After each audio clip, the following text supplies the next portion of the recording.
खाली बसा खाली बसा खाली बसा मागे खुर्ची जमलेल्या माझ्या तमाम हिंदू बांधवांनो, भगिनींनो आणि मातांनो,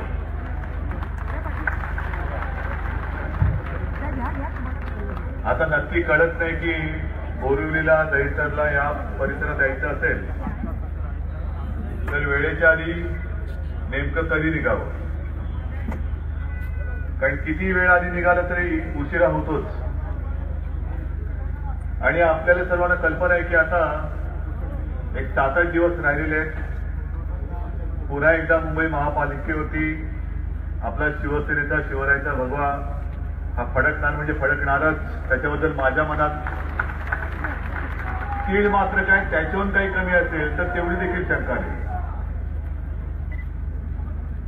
आणि वाहतुकीचा प्रश्न असेल, आणखी इतर काही विषय असतील, खरं म्हणजे हे आपण सहज सोडवू शकतो. कोस्टल रोडचा जो विषय आपण घेतलेला आहे त्याला जर का परवानगी गेल्या काही वर्षात मिळाली असती तर नक्कीच मी सांगतो की आपल्या मुंबई महापालिकेने हा रस्ता किमान अर्धा तरी आतापर्यंत बनवला असता. पण जे सत्ताधारी म्हणून बसलेत, मग ते राज्य सरकार असेल, केंद्रामध्ये असेल, परवानग्या द्यायच्या नाहीत, कामं अडवून ठेवायची आणि मग उलटा प्रश्न विचारायचा, इतके वर्ष केलंच काय. आणि खरंच आता ही जी काय धावपळ चालली आहे, मॅन्डेटरी ओव्हर सारखी सुरू आहे. वेळ कमी आहे, ओव्हर्स कमी आहेत आणि धावा भरपूर करायच्या. पण मला खात्री आहे की मी स्वतः जरी एखाद्या सभेला गेलो नाही तरी हे सगळे जमलेले माझे खेळाडू आहेत, ते प्रत्येकजण शतक ठोकल्याशिवाय राहणार नाही. प्रत्येक ठिकाणी उत्साह आहे, अमाप गर्दी आहे, निश्चय आहे, जल्लोष आहे.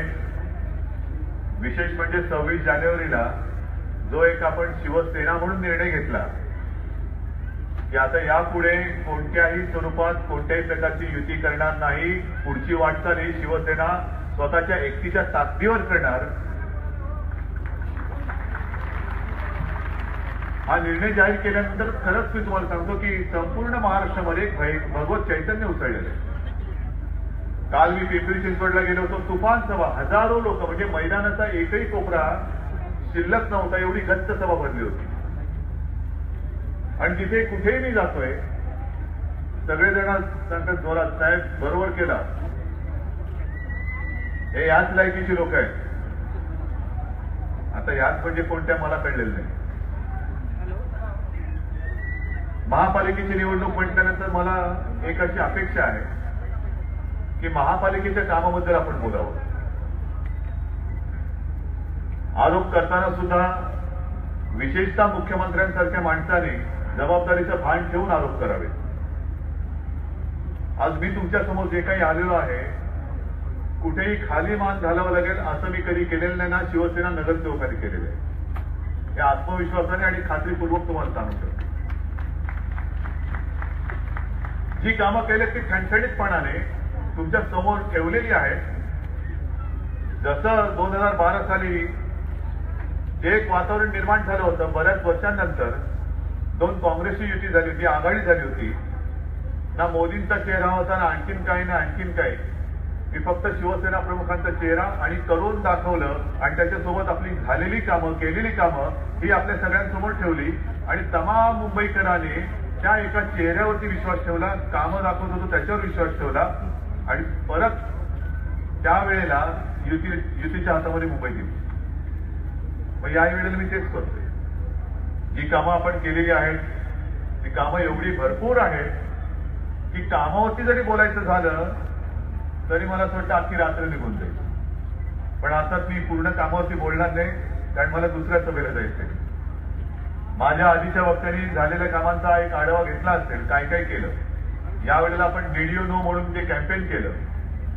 अनेक जण विचारतात हे तुम्ही का केलं. म्हटलं का केलं म्हणजे तुम्हाला कल्पना आहे, किंवा कल्पना होती की मुंबईच्या जमिनीखाली किती विविध प्रकारच्या ज्या पाईपलाईन्स आहेत, मग ती पिण्याचं पाणी देणारं पाईपलाईन असेल, पावसाचं पाणी वाहून नेणारी पाईपलाईन असेल, कशाला नुसतं पाण्याची सोय इथून तिथे पाणी नेणारे जे जलबोगदे केलेत आपण, तेच जवळपास 100 किलोमीटरच्या आसपास आहेत. 100 किलोमीटर. कधी काम केलं कळलं तुम्हाला? जमिनीच्या खालनं जे काय आपण जलबोगदे केलेले आहेत, इतर काही पाण्याच्या किंबहुना मलनिसरणासाठी ज्या काही जलवाहिन्या टाकलेल्या किंबहुना ज्या पाईपलाईन्स टाकलेल्या आहेत, त्या सगळ्याची एकत्रित जर का आपण लांबी मोजली तर कोणालाही कल्पना करवणार नाही मुंबईपासून लंडन पर्यंत रस्ता तयार होईल एवढ्या लांबीची पाईपलाईन, एवढे पाईप आपल्या मुंबईच्या जमिनीखाली आहे. रस्ते किती किलोमीटर केलेले आहेत. नाले जरी म्हटलं तर नाले सुद्धा मुंबई ते गोव्याच्या पुढे जाईल, म्हणजे 700 किलोमीटरच्या आसपास नाले आहेत. हे या नालायकांना कधी कळणारच नाही. एवढे नाले सफाई म्हणजे आपण काय करतो आहोत. आणि मग तुम्ही सगळेजण सांगा, दहिसरला मी इथे आलेलो आहे.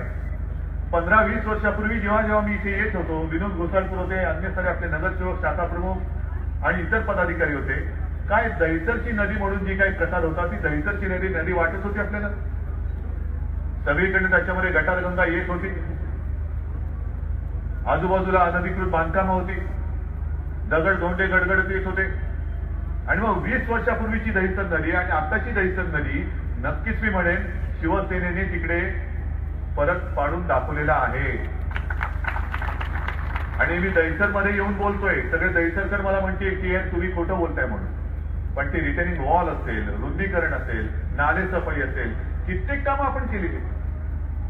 मी अभिमानानं सांगतो, माझ्या मुंबईबद्दल मला अभिमान आहे. मुख्यमंत्री महोदय तुम्हाला जरी नसला, कारण तुमचं मुंबईचं तसं काय खेळणं आहे, देणं काहीच नाहीये. तुम्ही मुंबईमधून बसून जर राज्यकारभार करता, तुम्हाला मुंबईकडनं घेणं आहे, मुंबईला देणं काही नाही, नुसता शिव्याशाप देणं आणि मुंबईला बदनाम करणं म्हणजे मुंबईचा पटना करून दाखवलेलं आहे. तुम्हाला पटतंय मुंबईचा पटना झालाय? सांगा ना, झाला असेल माझ्या तोंडावर सांगा, होय मुंबईचा तुम्ही पटना केलात म्हणून. पण काहीतरी पटणारं बोला. कोणत्या तुमच्या डोळ्याच्या कुठल्या तिरके चारपे जे काय करतात, कुठल्या अँगलने तुम्हाला मुंबई आणि पाटणा सारखं दिसतं हे तरी मला सांगा ना. मुंबईमधल्या शाळा जरी घेतल्या, मुंबईमधले हॉस्पिटल्स घेतली, हॉस्पिटल्समध्ये सुद्धा आहे, मला कल्पना आहे की अजून आपण काय पूर्ण पडू शकत नाही. मुंबईमध्ये 24 तास पाणी पुरवठा आपण म्हटल्यानंतर आम्ही सुद्धा करणार, आपण हे म्हटल्यानंतर आम्ही सुद्धा करणार. कोस्टल रोडचं पहिलं स्वप्न जे शिवसेनेने दाखवलं आणि पहिली घोषणा ही गेल्या विधानसभेच्या दरम्यान शिवसेनेने केली, तोपर्यंत कोणाची हिंमत झाली नव्हती की असा महामार्ग काहीतरी आपण करू शकू म्हणून. हे शिवसेनेचं स्वप्न आहे. आज सुद्धा जो मी वचननामा घेऊन आपल्या समोर आलेलो आहे, आपल्या सगळ्यांच्या आशीर्वादाने पुन्हा एकदा मुंबई जिंकणार म्हणजे जिंकणारच, मला खात्री आहे. पण मुंबई जिंकल्यानंतर जो माझा मुंबईकर 500 फुटाच्या घरामध्ये राहतो आहे, त्या तमाम मुंबईकरांना शिवसेना मालमत्ता कर रद्द म्हणजे रद्द करून दाखवणार म्हणजे दाखवणारच. काय मुंबईकरांच्या उपयोगाचं किंवा रोजच्या आयुष्यातलं एक सुख देणारं, समाधान देणारं माझं वचन नाहीये. मुंबईकरांची मुलं शाळेमध्ये जाताना आणि येताना गणवेशातल्या शालेय विद्यार्थ्यांना बीएसटीचा प्रवास शिवसेना मोफत करणार म्हणजे करणारच. तमाम मुंबईकरांना आरोग्य सुविधा, किती आरोग्य सुविधा आहे. मला खरंच अभिमान वाटतो या गोष्टीचा की काही वेळेला जे मी बघतो आहे की मुंबईतल्या मोठमोठ्या खासगी हॉस्पिटलमध्ये नसलेल्या सुद्धा उपकरणांची एक भर गेल्या 5 वर्षात आपण मुंबई महापालिकेच्या हॉस्पिटलमध्ये केलेली आहे. अद्ययावत असं कार्डियक कॅथ लॅब आपल्या नायर हॉस्पिटलमध्ये, मॉलिक्युलर लॅब आपल्या मुंबईमध्ये कस्तुरबा हॉस्पिटलमध्ये, जवळपास 13,000 बेड हे गेल्या 5 वर्षात आपण मुंबईकरांसाठी वाढवलेले आहेत. हे एवढी संख्या मला नाही वाटत दुसऱ्या कुठल्या शहरामध्ये झालेली आहे. पिण्याच्या पाण्याची सोय, स्वतःचं धरण बांधणारी मुंबई महापालिका ही एकमेव महापालिका. मुंबईतल्या शालेय विद्यार्थ्यांना व्हर्च्युअल सिस्टीमने शिक्षण देणारी एकमेव महापालिका. पाठीवरचं दप्तराचं ओझं कमी करण्यासाठी टॅब देणारी एकमेव महापालिका. किती गोष्टी तुम्हाला सांगू की ज्याच्यामध्ये माझी मुंबई ही नंबर 1 आहे, असं आपल्या सगळ्या मुंबईकरांना अभिमान वाटेल असं काम आपण गेल्या 5 वर्षात केलं. मग आपल्या अंगावरती येणाऱ्यांना मला तेच सांगायचे की अरे जळफळट करू नका रे. आम्ही जी काही कामं करतो आहोत, आम्ही वचनबद्ध आहोत. आणि म्हणून मुंबईकर पुन्हा पुन्हा या शिवसेनेच्या, शिवरायाच्या आणि शिवसेना प्रमुखांच्या भगव्यावरती विश्वास ठेवतात. तो याकरता ठेवतात कारण आम्ही जे बोलतो ते करतो, जे बोलतो ते करून दाखवतो. म्हणून पुन्हा पुन्हा आम्हाला मुंबईकर आशीर्वाद देतात. पण हा जो अहवाल घेऊन मी फिरतोय, प्रत्येक सभेमध्ये हे पुस्तक तुम्ही बघत असाल, प्रत्येक सभेत. आणि आज सुद्धा, काल सुद्धा, उद्या सुद्धा, आणखीन 1-2 दिवस ज्या माझ्या मुलाखती चालू आहेत चॅनल्सवरती, त्या प्रत्येक चॅनलच्या मुलाखतीत मी हा अहवाल न चुकता दाखवतो आहे. कारण हा अहवाल जो आहे प्रगती पुस्तक आहे. केंद्र सरकारच्या अर्थ खात्याने, त्यांचं जे एक खातं आहे, त्या खात्याने संपूर्ण देशाचा अभ्यास करून हा अहवाल बनवलाय. आणि अभिमानाने मी सांगतो की या अहवालामध्ये आपल्या मुंबईचा क्रमांक त्यांनी इकडे जो दिलेला आहे चार्ट, ट्रान्सपरन्सी आणि ह्या 4 प्रकारचे जे चार्ट आहे त्याच्यात ट्रान्सपरन्सी, पारदर्शकता, त्याच्यात मुंबई क्रमांक 1 आहे. हे मी अभिमानाने आणि घेऊन सगळीकडे नाचतोय मुद्दामून. पण हा केंद्र सरकारने दिलेला अहवाल, युती कोणाची होती मुंबई महापालिकेत? शिवसेना आणि भारतीय जनता पक्ष. राज्यात सरकार कोणाचं आहे?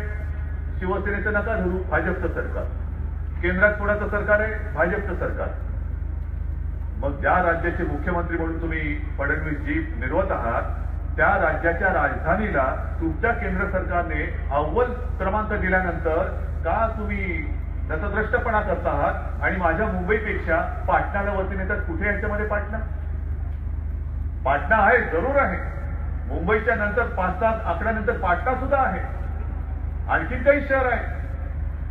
जी शहरं, ज्या महापालिका भारतीय जनता पक्षाकडे आहेत, त्या सर्व शहरांचा उल्लेख याच्यात शेवटून वरती आहे. शेवटून नंबर 1 महापालिका भाजपकडे, शेवटून नंबर 2 महापालिका भाजपकडे, शेवटून नंबर 3 महापालिका भाजपकडे आणि वरून नंबर 1 महापालिका शिवसेनेकडे. पण हाही अहवाल तुम्ही नाकारत आहात. म्हणजे तुम्ही नाही मोदींवरती टीका करत. जे पत्रकार मला विचारतात की तुम्ही हल्ली मनमोहन सिंगांची तारीफ करता आणि मोदींवरती टीका करता. अरे, मोदींवरती टीका करताना ज्या सरकारमध्ये, ज्या पक्षातनं निवडून आलात आणि ज्यांनी तुम्हाला मुख्यमंत्री केलं, त्या पंतप्रधानांच्या मंत्रालयावरती, त्या मंत्रिमंडळातल्या लोकांवरती तुम्ही नाही का अविश्वास दाखवत हा अहवाल नाकारून? आणि मी जर का काही बोललो तर मी टीका केलं म्हणून बोलता. मी काय बोललो? मी एवढंच बोललो की जे आपले पंतप्रधान बोलले होते नरेंद्र मोदी, की मनमोहन सिंगना रेनकोट घालून आंघोळ करण्याची कला चांगली अवगत झालेली आहे. आणि कधी त्यांच्या बाथरूममध्ये डोकावून पाहिलं मला नाही माहिती. आणि राहुल गांधी बोलले की वाईट सवय आहे त्यांना. आता मला माहित नाही, माझ्या बाथरूममध्ये कधी डोकावायला आले नाही आणि येण्याची हिंमतही करणार नाही. पण मग मी फक्त एवढंच म्हटलं की मनमोहन सिंग यांनी नोटबंदीवरती त्याच्या विरोधामध्ये लोकसभेत भाषण केलं होतं. आणि मग तुम्हाला सगळ्यांना कल्पना आहे, आताचे जे रिझर्व्ह बँकेचे गव्हर्नर आहेत उर्जित पटेल, त्यांना त्या लोकसभेच्या एका समितीने चौकशीसाठी बोलवलं आणि काही प्रश्न विचारले. आणि प्रश्न विचारल्यानंतर उर्जित पटेलांकडे उत्तरं नव्हती. नोटबंदी कोणी केली माहित नाही, का केली माहित नाही, साधलं काय माहित नाही. पण असे प्रश्न विचारायला लागल्यानंतर मनमोहन सिंगनी त्यांना थांबवलं. त्यांना सांगितलं की या प्रश्नांची उत्तरं या माणसांनी देता कामा नयेत, कारण तो त्याचा अधिकार नाही, त्याच्या कक्षेत हे येत नाही. तुम्ही त्यांना हे प्रश्न विचारू शकत नाहीत, हे मनमोहन सिंगनी त्यांना सांगितलं. म्हणजे मनमोहन सिंगनी स्वतःचा रेनकोट उर्जित पटेलला घातला नसता तर उर्जित पटेल भिजले होते की नव्हते भिजले? एवढंच मी बोललो. पण मुख्यमंत्री जे आपल्यावरती आरोप करतायत की महापालिकेमध्ये घोटाळा झाला, एवढा पैसा गेला कुठे? इथल्याच त्यांच्या खासदारांनी गोपाळ शेट्टीने उत्तर दिले की महापालिकेतल्या घोटाळ्याला अधिकारी जबाबदार असतात. जरा तुमच्या खासदारांना विचारा, ते पूर्वी महापालिकेत होते. मुख्यमंत्री महोदय, आपण सुद्धा नागपूरमध्ये महापौर होता तेव्हा काय केलं सगळ्यांना माहिती आहे, त्याचा सुद्धा अहवाल तयार आहे. पण एक तर तुम्हाला महापालिकेची माहिती नाही, किंबहुना माहिती असून सुद्धा तुम्ही केवळ आणि केवळ तुमच्या हव्याच्या पायी माझ्या सोन्यासारख्या मुंबईला बदनाम करत आहात. पण बदनाम केल्यानंतर मुंबईकर तुम्हाला आशीर्वाद देणार नाही, देतील ते शिवाय शापच देतील. कारण मुंबईकर हा प्रेमाचा मुखेडा असतो. आजपर्यंत अनेकदा मी असं काही बोलत नाही की असं व्हावं, अजिबात होऊ नये. पण ज्या ज्या वेळेला संकट आली, मग ते 2005चं पुराचं संकट असेल, इतर वेळेला झालेल्या काही दुर्घटना असतील, घातपात असतील, मला सांगा ना, त्या सगळ्या वेळेला किती भाजपवाले आपल्याकडचं धावून आले? मुंबईकरांनी प्रश्न विचारावा की त्या एका कोणत्या संकटामध्ये शिवसैनिकाला नाही पण भाजपचा कार्यकर्ता धावून आला. एक तरी भाजपचा कार्यकर्ता मला दाखवा की जो संकटात स्वतःचं घर दार स्वतःचा जीव वगैरे विसरून मुंबईकरांच्या मदतीसाठी आला. एक तरी दाखवा मला. आणि या उलट तुम्ही आमच्यावरती आरोप करता की शिवरायाचं नाव घेऊन खंडणी गोळा करता. अरे ही अवलाद आमची नाहीये, तुमच्याकडे असेल. कारण जे मी जाहीर केलं की 24 तारखेला युती तोडल्यानंतर मला खरंच सुटल्यासारखं वाटतं. कारण नाहीतर उल्हासनगरला शहा, मोदी आणि कलानीच्या बरोबरीने माझाही फोटो लागला असता. हे एका माळ्यातल्या मणी होण्याचं पाप माझ्याकडनं झालं नाही, त्याबद्दल मी खरंच देवदेवतांचे आभार मानतो की तुम्ही वेळेला मला सुबुद्धी दिली आणि त्या रांगेतनं मला बाजूला काढलं. त्या रांगेत मी बसू इच्छित नाही आणि तुम्ही मला बसू शकत नाही, म्हणून मला तुम्ही ती सुबुद्धी दिलेली आहात. आणि सगळीकडे गुंड गुंड गुंड मोजून मोजून मला वाटतं पोलीस स्टेशनकडनं असं म्हणतात, खरं खोटं मला माहित नाही, पोलिसांनी सांगावं, गपचूप सांगितलं तरी चालेल की मुख्यमंत्री कारण गृहमंत्री पण आहेत. सगळ्या पोलीस स्टेशनच्या सिनियर्सना त्यांनी निरोप पाठवले की तुमच्या हद्दीमध्ये कोण कोण गुंड आहेत माझ्यासमोर आणा. पोलिसांना वाटलं बरं झालं कोणतरी एक मुख्यमंत्री निघाला बाबा, की आल्या आल्या सगळ्या गुंडांची यादी मागवली. पोलीस घेऊन गेले तर काय, सगळ्यांना रांगेत उभं करून भाजपला घेतलं. आता करायचं काय, पोलिसांना सुद्धा ते नेते म्हणून आता वावरणार आणि पोलिसांना तुम्हाला तुमच्या बद्दल मी काय करू आता, त्यांचे हुकूम तुम्हाला मानावे लागणार. ज्या गुंडाला तुम्ही सणकवला असणार, आतमध्ये टाकला असणार, परपटवत नेला असणार, ते आता गुंड कुंड भाजपात जाऊन हे तुमच्या उरावरती नाचणार. आणि तो तमाशा काय माझा मुंबईकर बघणार? हे गुंड पुंड अंगावरती जर का येत असतील तर मग काय शिवसैनिक गप्प बसणार? आतापर्यंत तुम्हाला शिवसैनिक तुमच्या सोबत होता म्हणून हे सगळं चालूच जात होतं. निवडणुकीची कामं करायला तुम्हाला भाडोत्री माणसं आणण्याची गरज लागत नव्हती, कारण माझा हाडा मासाचा शिवसैनिक युती म्हणजे युती त्या निष्ठेने तुमचं काम करत होता. पण आता तुम्ही प्रवेश देताय, तुमचे कोण दुसरे ते सुभाष देशमुख तिथले सोलापूरचे कोण मंत्री आहेत, ते म्हणतात की आम्ही आधी गुंडांना निवडून आणणार आणि मग त्याच्यानंतर गुंडांना सुधरवणार. म्हणजे मंत्रालयाचं नाव उद्या काय राहणार? मंत्रालय राहणार की गुंडालय राहणार? की त्याच्यासाठी गुंडांसाठी नवीन सुधारणा करण्याकरता म्हणून तुम्ही नवीन एक खातं काढणार, गुंडा मंत्री. पण ते सुद्धा मुख्यमंत्री स्वतःकडे ठेवतील. काय कोणत्या पद्धतीने तुम्ही कारभार करताय आणि हे कमी पडते की काय? म्हणून काल परवाकडे जी बातमी आली मध्य प्रदेश मध्ये एका भाजपच्या आयटी सेलचा जो कोणी सदस्य होता त्याची चौकशी केल्यानंतर कळलं की तो पाकिस्तानचा हेर होता. पाकिस्तानचा हेर तुमच्या मांडीला मांडी लावून बसतो, तुम्हाला कळत नाही. तुमच्याकडनं काय काय बातम्या तो पाकिस्तानला देत असेल, देशाच्या बातम्या पाकिस्तानला देत असेल आणि आम्ही आपले मूर्खासारखे बघत बसणार. परिवर्तन तर होणारच, हा माझा शब्द आहे. गुंडाला तर मी घेणारच, हा माझा शब्द आहे. कसले शब्द तुम्ही पाळताय? कल्याण डोंबिवलीमध्ये जाऊन बघा काय काय शब्द यांनी दिले होते आणि किती पाळले. ठाण्यामध्ये तर परवा त्यांची सभा झाली आणि त्या सभेनंतर तिथल्या नागरिकाने उत्स्फूर्तपणाने गाजर वाटली. गाजर घ्या गाजर, आणि नुसते गाजर दाखवतात, देत काहीच नाहीये. कल्याण डोंबिवलीला सांगितलं तर 6,500 कोटी रुपये मी तुम्हाला देईन. 1.5 वर्ष होऊन गेलं, एक नवा पैसा सुद्धा कल्याण डोंबिवलीला दिला गेलेला नाही. 27 गावं महापालिकेच्या त्या हद्दीत मी वगळेन. आणि असं बोलल्यानंतर तमाम गावकऱ्यांनी पटापटा भाजपला मतं देऊन मोकळे झाले. भाजपच्या नगरसेवकांचा आकडा वाढला, आपल्या तो कुठेतरी जवळपास आला. नाहीतर आपली एका हाती सत्ता कल्याण डोंबिवलीत आली होतीच, जशी ती उद्या मुंबईमध्ये येणार आहे. पण प्रत्येक वेळेला मुख्यमंत्री येऊन काहीतरी फसवून जातात आणि जी भाबडी लोक असतात ती मुख्यमंत्री बोलले म्हणून मी ते करतीलच या आशेने ते मतं देतात आणि आता त्या 27 गावातल्या लोकांना ते भेटायला सुद्धा तयार नाहीये. लोक सांगतायत की अहो मुख्यमंत्री महोदय तुम्ही बोलला होता 27 गाव मी वगळू शकत नाही. कारण जर का त्यांनी ती गावं वगळली तर त्या महापालिकेतला यांचा आकडा खाली जाईल आणि शिवसेना वरती येईल म्हणून ते वगळत नाहीये. पण हेही तसेच आणि यांचे उपरवाले तेही तसेच. बिहारला सांगितलं होतं 1.25 लाख कोटी रुपये देईल.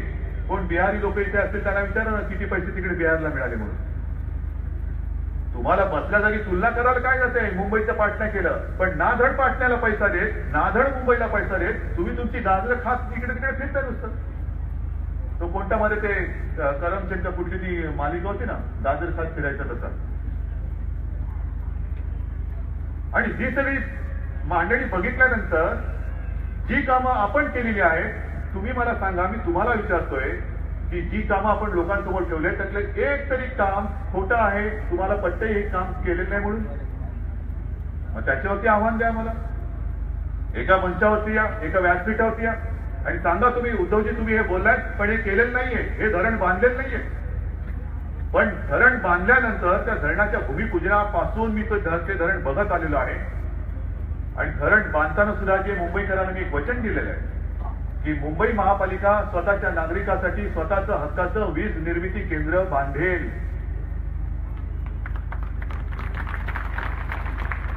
हे केंद्र तिकडे तयार आहे. आपल्या आधीच्या सरकारने म्हणजे अजित पवार आणि कंपनीने ते वीज निर्मिती केंद्र महापालिकेला धाब्यावरती बसून परस्पर कोणाला तरी देऊन टाकलं होतं. कशासाठी केलं ते पहा. वचन माझं होतं, शिवसेनेचं होतं, महापालिकेच्या अखत्यारीतलं ते केंद्र होतं, नवे आहे. आणि त्या सरकारने ते केल्यानंतर मध्ये आपण ते अडवलं, मग सत्ता बदल झाला. या मुख्यमंत्र्यांना मी सांगितलं की देवेंद्रजी ते वीज निर्मिती केंद्र आधीच्या सरकारने परस्पर कोणाला तरी देऊन टाकले, कृपा करून तुम्ही मुंबई महापालिकेला द्या की जेणेकरून पुन्हा पारदर्शकपणाने टेंडर वगैरे काढून ते केंद्र सुरू करण्यात येईल. मला फक्त मस्ती एकच, माझ्या मुंबई महापालिकेचं ते केंद्र आहे एवढंच, बाकी मला त्याच्यात एका पैशाचं लेनदेन नाही. मग ते नामकरण ज्या वेळेला आपण केलं, शिवसेना प्रमुखांचं नाव ज्या वेळेला आपण जेव्हा तिथे दिलं, म्हणजे कामं झाली, घोटाळा झाला, भ्रष्टाचार झाला. मग आतापर्यंत जी जी कामं तुमच्या कालावधीमध्ये महापालिकेची झाली त्याच्या भूमिपूजनाला आणि उद्घाटनाला तुम्ही बरं तुमचं जॅकेट सांभाळत माझ्या बाजूला बसलं. मग तेव्हा येऊन बोलले उद्धवजींनी आत्ताच मला सांगितलं पण लवकरात लवकर हे वीज निर्मिती केंद्र मी महापालिकेला देऊन टाकेल. 6 महिने होऊन गेले, अजूनही फाईल जिथल्या तिथे काही हललेली नाही. नेमकं मला सांगा, पारदर्शकतेने सांगा की ती फाईल तुम्ही का हलवत नाही. आणि मग पारदर्शकता आणायची असेल ना, माझी तयारी आहे त्याला. पण अपेक्षा एकच आहे, जी पारदर्शकता आज आपल्या मुंबई महापालिकेत आहे किमान तेवढी तरी पारदर्शकता तुम्ही तुमच्या राज्य सरकारच्या कारभारामध्ये आणा, हे माझं तुम्हाला आव्हान आहे. आणि मुद्दामून तुम्हाला सांगतोय मी की स्थायी समिती हा जो काही प्रकार आहे तो काय आहे नेमका. आपण जो काही वचननामा आज घेऊन लोकांसमोर जातो आहोत, तो वचननामा त्याचा पाठपुरावा करणं हे जसं शिवसेना नगरसेवकांचं काम आहे, तसंच इतर भागातल्या इतर नगरसेवकांचं सुद्धा त्यांच्या वॉर्डामध्ये त्यांनी जी लोकांना वचनं दिलेत त्याचा पाठपुरावा करणं हे त्या नगरसेवकाचं काम आहे. आणि मग पाठपुरावा करता महापालिका प्रशासन, जे प्रशासन सरकार नेमतं, महापालिका आयुक्त, अतिरिक्त आयुक्त हे मुख्यमंत्री नेमतात. आणि मग ते आयुक्त आणि ते प्रशासन ठरवतं कोणतं काम कोणत्या वर्षी घ्यायचं, अर्थसंकल्पात त्याची तरतूद कशी करायची, एखाद्या कामाचा खर्च किती येईल, दर्जा काय असावा, कोण कॉन्ट्रॅक्टर त्याच्यामध्ये भाग घेऊ शकतात, कोण कॉन्ट्रॅक्टर निविदा भरू शकतात. हे सगळं झाल्यानंतर मग निविदा निघतात, निविदा भरल्या जातात आणि सर्वांसमक्ष म्हणजे स्थायी समितीमध्ये सर्व पक्षीय सदस्य असतात, महापालिका आयुक्त असतात, पत्रकार असतात आणि त्यांच्यासमोर त्या निविदा उघडल्यानंतर त्याच्यात L1 म्हणजे सगळ्यात लोएस्ट जो कोणी असेल त्याला कायद्याने ते काम द्यावं लागतं. ही एवढी पारदर्शकता महापालिकेच्या कारभारात आहे. तुमच्याकडे आहे तशी? अजूनही चिकी कोणी खाल्ली हे आम्हाला कळत नाही, नोटबंदी कोणी केली हे आम्हाला कळत नाही. मग माझी मागणी हीच आहे की ज्या वेळेला आता यापुढे कॅबिनेटची मिटिंग होईल, त्या कॅबिनेटच्या मिटिंगमध्ये विरोधी पक्षनेता सुद्धा असला पाहिजे, कारण त्याला सुद्धा आपण केंद्रीय मंत्र्याचा दर्जा दिलेला आहे. सर्व राज्यमंत्री असले पाहिजेत, पत्रकार असले पाहिजेत, आणि जसे इकडे आयुक्त असतात तसे त्या बैठकीमध्ये लोकायुक्त सुद्धा असलेच पाहिजे. तर मी म्हणेन तुम्ही सुद्धा पारदर्शक आहात.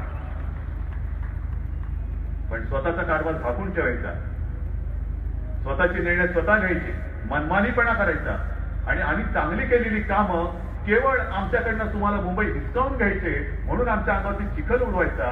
अरे चिखलात कमळ जरी उगवत असलं तर नुसतं चिखल आमच्यावरती काय फेकताय? चिखल नका फेकू. पण ज्या वेळेला मुख्यमंत्री महोदय मुंबईचा पट्टा झाले म्हणून बोलतात, त्यावेळेला मी म्हणेन की हा तमाम मुंबईकरांचा अपमान तर आहेच, पण जीवाची बाजी लावून मुंबईचं संरक्षण करणाऱ्या तमाम पोलिसांचा सुद्धा अपमान आहे. स्वतःच्या जीवाची पर्वा, आरोग्याची पर्वा न करता वेळ प्रसंगी गटारात उतरून जे मुंबईसाठी राबराब दाबतात त्या सफाई कामगारांचा सुद्धा अपमान आहे, अग्निशमन दलाच्या जवानांचा अपमान आहे. आणि हा असा अपमान करून तुम्ही मुंबई जिंकण्याची स्वप्न बघू नका. आणि म्हणून आता रात्र थोडी सोंग फार, आणखीन काही लोक येतील, मतं फोडण्याचा प्रयत्न करतील. प्रत्येक सभेत मी सांगतोय तेच तुम्हालाही सांगतोय की 2 बोर्ड लावा. एका ठिकाणी बोर्ड लावा, आज सत्यनारायणाची महापूजा, तीर्थप्रसादाला या. आणि दुसरीकडे बोर्ड लावा, रक्तदान शिबिर, रक्तदानासाठी या. भाजपवाले कुठे जातील? सत्यनारायणाच्या पूजेला, तीर्थप्राशन करायला. आणि माझा शिवसैनिक कुठे जाईल? तो तीर्थप्रसाद सोडून रक्तदान करायला जाईल, रक्तदान. आणि मीच खरा मुंबईकर, आम्हाला सांगण्याची गरज लागत नाही, कारण मुंबईतली जनता पक्की आम्हाला ओळखून आहे आणि तुम्हालाही ओळखून आहे. वेळ प्रसंगी रात्री अपरात्री धावून येतो मदतीसाठी, तो शिवसैनिक येतो, भाजपवाला येऊ शकत नाही, आणि तो घरामध्ये सापडला पाहिजे. आणि अशी ही लढाई म्हटल्यानंतर मला पत्रकार विचारतात की ही लढाई नेमकी कशी आहे, तुमचा प्रतिस्पर्धी कोण आहे? म्हटलं मला प्रतिस्पर्धीच नाहीये. बरेच वर्षानंतर अशी निवडणूक होतोय की प्रतिस्पर्धीच कोणी नाहीये. कारण जी कामं आम्ही केले की आम्ही ठणठणीतपणाने सांगतोय, होय हे मी केलंय, होय हे मी केलंय, होय हे मी केलेलं आहे. पण भाजपवाले जी कामं दाखवतात ती सगळी कामं एकतर आम्ही केलेली आहेत किंवा काँग्रेसने केलेली आहेत. मेट्रो तुम्ही केलेलं नाही, ते काँग्रेसने केलेलं काम आहे. मुंबईचं सागरी महामार्ग हा तुम्ही करणार नाही, हे शिवसेनेचं स्वप्न आहे. शिवडी नावाशेवा हे काम सरकार करणार आहे. आणि वचननामा आपण दिल्यानंतर हे म्हणे या वचननाम्यामध्ये शिवसेना प्रमुखांच्या स्मारकाला विसरले. अहो, शिवसेना प्रमुखाला आम्ही कोणी विसरू शकतो? जन्मदात्याला कोणी विसरू शकेल? पण मी महापालिकेच्या कामामध्ये शिवसेना प्रमुखांच्या स्मारकाचा उल्लेख केलेला नाही. जर का आपल्या लक्षात असेल तर विधानसभेच्या शिवसेनेच्या वचननाम्यात शिवसेना प्रमुखांच्या स्मारकाचा उल्लेख आहे. आणि या वचननाम्यात मी एवढ्यासाठी नाही केला कारण जे काम महापालिका करणार नाही असं एक सुद्धा काम मी शिवसेनेच्या महापालिकेच्या वचननाम्यात केलेलं नाही, ठेवलेलं नाही, दाखवलेलं नाही. उगाच काहीतरी मी सांगायचं आणि तुम्ही ऐकायचं. मुंबई महापालिका जिंकल्यानंतर मी मुंबई ते मेसोपोटेमिया थेट विमान सेवा सुरू करेल. सगळेजण टाळ्या वाजवणार. मी मुंबई ते रशिया थेट विमान सेवा सुरू करेल. अहो, विमान सेवा सुरू करणं हे महापालिकेचं काम नाही, ते सरकारचं, केंद्र सरकारचं काम आहे. आणि मोठी जी काही कामं आहेत, शिवडी नावासेवा वगैरे, हे राज्य सरकारचं काम आहे. बाबासाहेबांचं स्मारक, शिवस्मारक, शिवसेना प्रमुखांचं स्मारक हे महापालिकेचं काम नाही, हे राज्य सरकारचं काम आहे. बरं ते बरं, मोदींना तुम्ही घेऊन आलात आणि पटापटा काय काय कामं करण्यात त्याची बटणं दाबली.